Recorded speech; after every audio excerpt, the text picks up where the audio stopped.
RAS, PSI, ईओआरओ जैसी महत्वपूर्ण परीक्षाओं की तैयारी करें विकास सर के मार्गदर्शन में। आज ही डाउनलोड करें सैनिक अकेडमी ऐप। राजस्थान में लगातार एक के बाद एक ऐसी खबरें सामने आ रही हैं जिसने बेरोजगार युवाओं की चिंता बढ़ा दी है। अब देखिए, भर्ती घोटालों की खबरें तो सामने आ रही थी, पेपर लीक की खबरें सामने आ रही थी, पेपर में नकल करवाने की खबरें सामने आ रही थी, फर्जी डिग्री, फर्जी डिप्लोमा की खबरें सामने आ रही थी और डमी कैंडिडेट का मामला तो आपने सुन रखा है।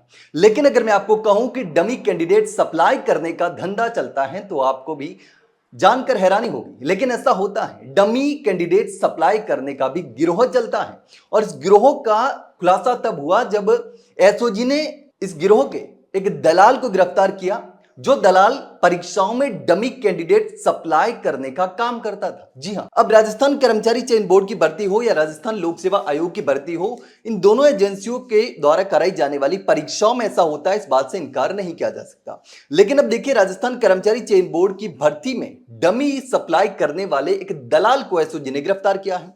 अब देखिए, एसओजी ने कर्मचारी चयन बोर्ड की संयुक्त हायर सेकेंडरी लेवल परीक्षा 2017 दूसरे चरण की जो परीक्षा थी उसमें डमी अभ्यर्थी बैठाने के मामले में एक आरोपी जो था फरार चल रहा था और उस पर 10,000 रुपए का इनाम भी घोषित कर रखा था और उसको एसओजी ने गिरफ्तार किया है।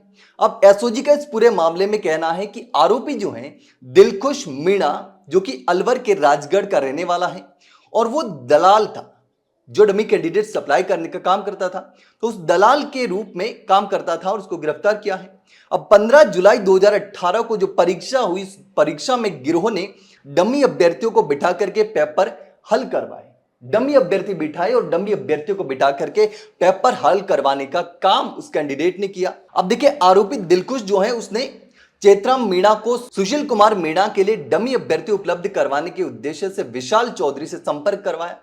यानी कि यह दलाल एक कैंडिडेट से संपर्क करता था जिसको परीक्षा पास करनी होती थी, जो पैसे देने के लिए तैयार था, और दूसरा उस व्यक्ति से भी संपर्क में होता था जो उसकी जगह पर परीक्षा दे सके। यानी कि ऐसे लोगों से लगातार संपर्क में था, बिचौलिया था, तो उसने संपर्क करवाया था, विशाल चौधरी से संपर्क करवाया था ताकि वो परीक्षा दे सके। अब एसओजी अब तक 10 आरोपियों को इस पूरे मामले में गिरफ्तार कर चुकी है और अब जो था इस दलाल को भी गिरफ्तार कर चुकी है।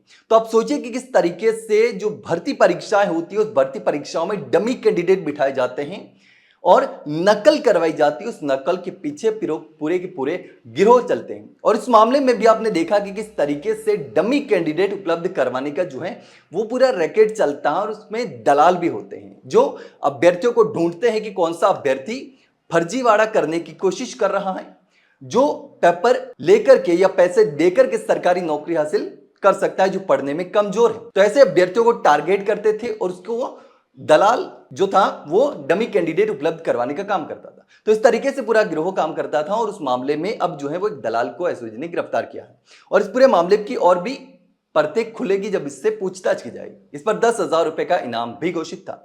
लेकिन इसको लेकर के आप क्या सोचते हैं, कमेंट सेक्शन में कमेंट करके जरूर बताना। वही अगर जानकारी अच्छी लगी हो तो वीडियो को लाइक और शेयर जरूर कर रहा, चैनल को सब्सक्राइब करना ना भूले। फिलहाल के लिए इतना ही, जल्द मिलते हैं एक नई जानकारी के साथ, तब तक के लिए नमस्कार।